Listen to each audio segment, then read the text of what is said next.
Who wants dead? Are you all right, Isaac? No, not really.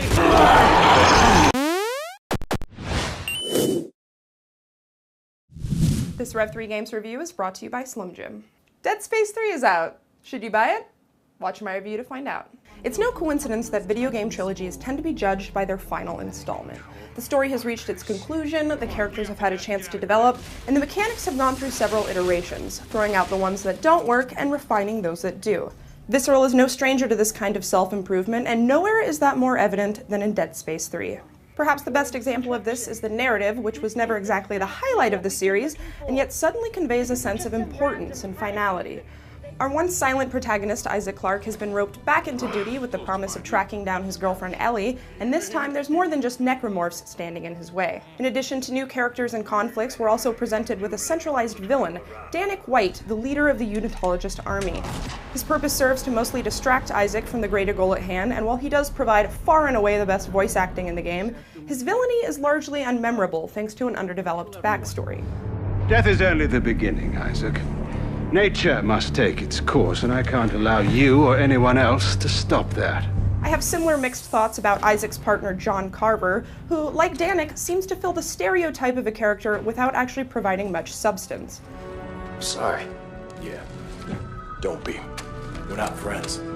From a strictly narrative standpoint, I can see why it's important to have a hard ass around to keep Clarke grounded, but from a likability perspective, I'll just say I'm glad his role in the single player is kept to a minimum.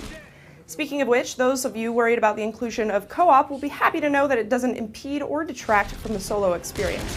The game was obviously still designed with the single-player campaign in mind, so I recommend playing through that one first before attempting the co-op. With regards to the co-op campaign, I definitely think it's at least worth a gander because it does provide around 3 to 5 hours of extra content that you wouldn't be able to access otherwise. It also adds kind of an interesting dynamic because it forces you to work together to complete certain tasks. Mostly, though, it's just a lot of Carver screaming in your ear. You think you can handle it from here? Yeah, Clark. I'm not an idiot. And be sure to lock the injectors down tight. I don't want them popping off in mid-flight. Asshole. Even without the co-op campaign, the game is still overflowing with content. The campaign packs around 15 to 20 hours of story missions, as well as a handful of optional ones, ranging from your standard fetch quest fare to some really exhilarating zero-gravity sections. Isaac, where are you? I recommend taking advantage of all the optional missions if you can, because the backstories are often more interesting than the campaign itself, and the resources you earn by doing them will really help you out later on. Oddly enough, the optional missions are a big part of the reason I'm able to excuse some of the game's more obvious shortcomings. For example, microtransactions. Now, rather than adding arbitrary upgrades to weapons, players can visit a weapons bench to craft new ones, either from scratch or from blueprints.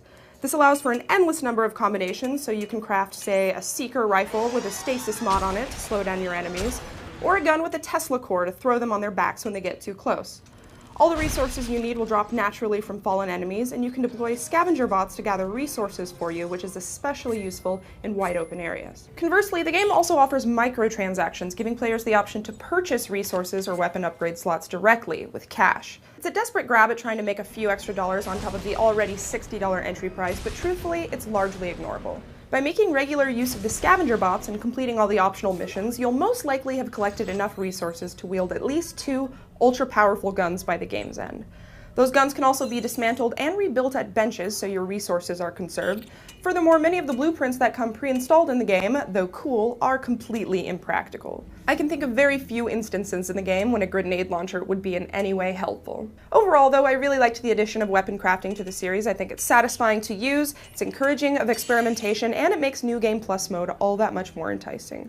It's worth noting that even with all the extra bells and whistles, the core gameplay experience is still very much unchanged. The only new additions are the ability to now roll, dodge, and take cover, none of which are as important as the game wants you to think. Dodge and roll are both utterly useless, and taking cover is only really necessary when fighting human enemies. Thankfully, those moments are brief, and the majority of combat will be spent fighting the same gruesome enemies in the same tight corridors you've come to expect from Dead Space. With regards to environments, I'm pleased by how well the game seems to have adapted to the outdoors. If John Carpenter's The Thing has taught us anything, it's that winter is terrifying, and in the case of Tau Volantis, it really works to the planet's advantage. The low visibility factor keeps things unpredictable and scary, and the ice mountains make for some very tense, repelling sections. Of course, most of your time is still spent indoors, and even so, you don't reach the planet of Tal Volantis until a few hours into the game. The rest is spent wandering around in space. The pacing and the level design are superb as always, and the music has been given a notable upgrade, interspliced with some very bone-chilling sound effects.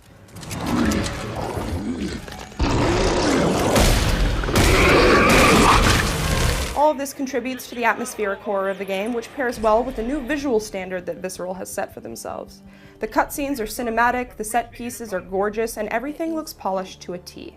While some might claim the franchise has strayed with all the new features and modes they've implemented, I feel as though it's evolved into its logical conclusion.